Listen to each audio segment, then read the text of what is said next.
The RollerCoaster Tycoon series are construction and management simulation games based around creating successful amusement or theme parks. The series began life in 1999 on Microsoft Windows and was developed by Chris Sawyer. Originally meant to be called White Knuckle, the series was given its now familiar name so as to bring it in line with Sawyer's other popular simulation game of the time, Transport Tycoon. The series now has a version on the Nintendo Switch in the form of RollerCoaster Tycoon Adventures. Is it a thriller minute? I'm Glenn for Switchup, thanks to the developers for the review copy, and now, let's find out.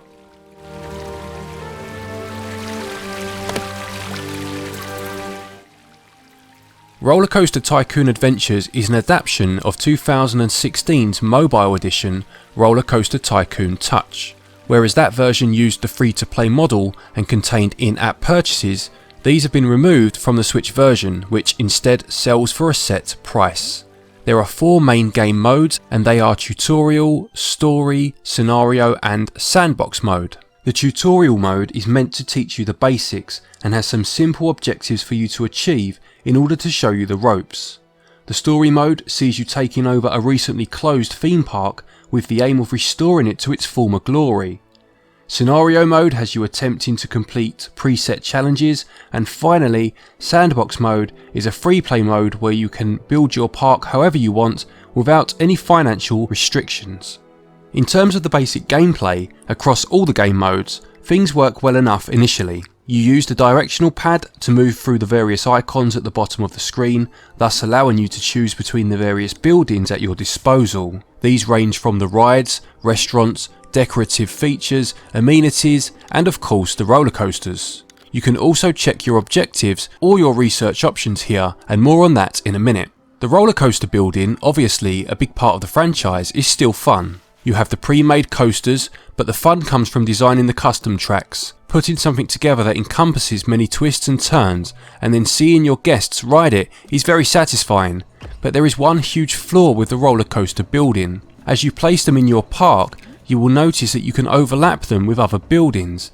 Now this completely breaks the immersion and really dampens what should be a major part of the challenge, your management of the space that you have available to you. Being able to effectively plonk everything on top of each other makes a mockery of any sort of careful park management that you may have thought that you had. Another big issue with all of the different modes is there just does not seem to be any way to fail. Once you have paid for your ride or building, there are no further expenses to be paid, such as wages, upkeep or stock, so as soon as you place a few rides or shops, you basically start printing money. There is no real risk or reward element. You just wait until you have made enough money to research a new ride, wait for the research to be complete, wait until you can afford the new ride, and rinse and repeat this formula. You do need to keep an eye on the morale of your guests, but as long as new features are being added and your maintenance and janitor teams are accessing all areas of the park, morale will generally stay pretty high. It really does feel like a mobile game that has, thankfully, had all the pay-to-win elements taken out, but this just leaves you with the win part. It's a prime example of why just taking out the in-app purchases from a mobile game and porting it to a console doesn't always work. The game was clearly built to keep people waiting unless they decided to pay, as well as not wanting to punish people who were making these in-app purchases. Without upping the challenge or balancing the waiting times to reflect its new status as a console game, it makes things quite boring, unfortunately. To slow things down further is the permit system. This limits how many of each new utility you are allowed to research until you reach a certain level. In something like the scenarios, where you need to put a certain amount of something in your park, such as restaurants, hitting the permit limit means yet more waiting until your park reaches a certain value, so you can then research more restaurants and continue with the challenge. There is just too much waiting in this game. Maybe they were trying to replicate the constant queuing that you have to do in real theme parks. I never really thought of it that way actually. To be fair, this is quite an accurate representation of that after all. In the game's defense, Sandbox mode is one way of eradicating some of these problems. It's basically a mode in which everything is unlocked from the start and you have free reign to be as creative as you want without the need to worry about having to research rides or unlock permits. The game does shine in this mode, with the full roster of rides instantly available, and you do start to appreciate just how many different rides and buildings are in the game. But the lack of any real strategic challenge is still there.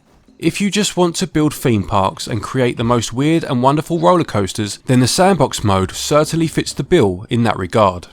Quite inexplicably, there does not seem to be any way to quit your current game and return to the main menu. I tried every button combination I could think of, and apart from clicking my heels together 3 times and saying there's no place like home, I was pretty much out of ideas. This meant having to use the home button on the controller, returning to the main home screen of the Switch and reloading the game if I wanted to use one of the other game modes. This is quite possibly the most ludicrous decision I have yet to come across in the 300 plus games I've played on my Switch. In terms of the controls, they are probably the best aspect of the game.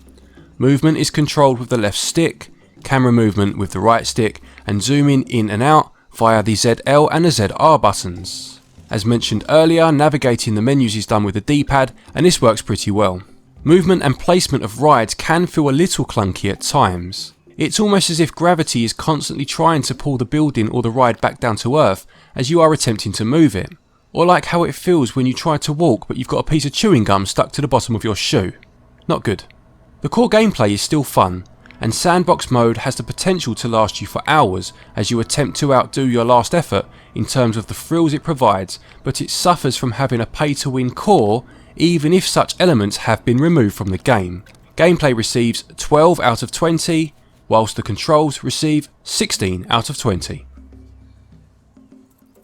The graphics are as bright and cheerful as you would expect, bearing in mind the subject matter. Each individual stall or ride is represented clearly in game with an appropriate design, and there are a number of different settings ranging from exotic islands to the moon.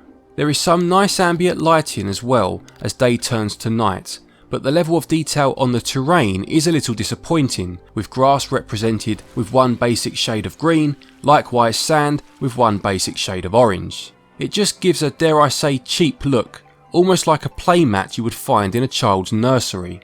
As your park grows, you do begin to get the sense of a living, breathing environment, and so far I haven't experienced any slowdown whilst playing in docked mode, but unfortunately the game does seem to chug a bit in handheld mode, particularly when the camera is fully zoomed out. This seems to happen even with a fairly small park too, which is quite disappointing.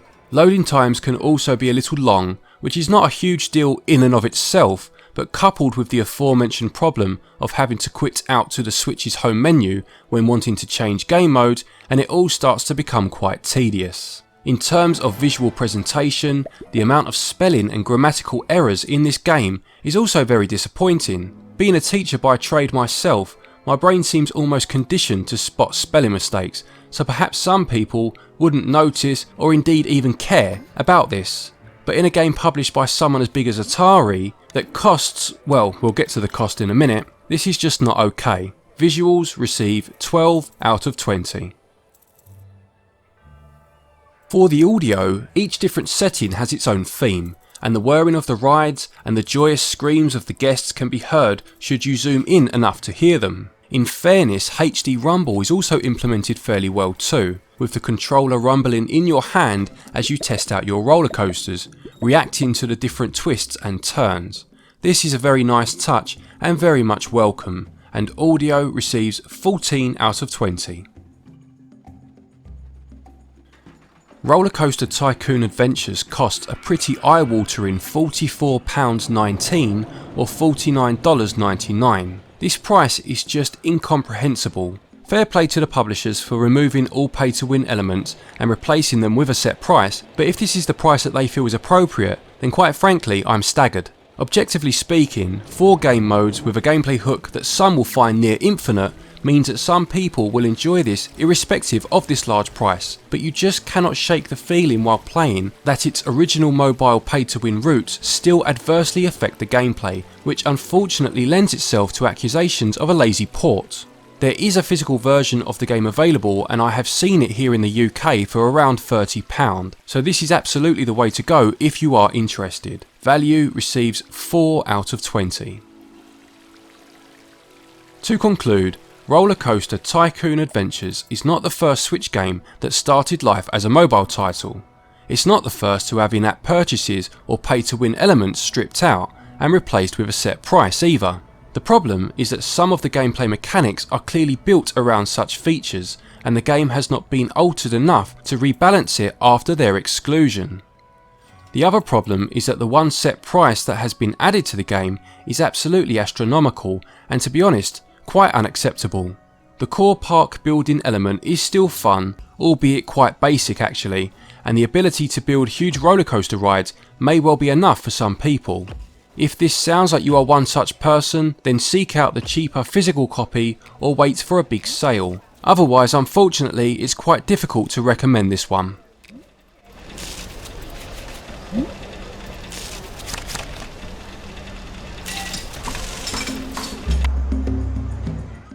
RollerCoaster Tycoon Adventures gets a Switchup score of 58%. Thank you everybody as always for watching. I hope you liked this video. Please do remember to leave a like if you did. What do you think about this one? Leave your thoughts and feelings in the comments section below. Do you think the price is too high? Do you think the gameplay is too basic? Let me know. Just a quick thanks to our Patreons, which again has grown this month, so we very much appreciate that. Take it easy everybody, and as always, happy gaming.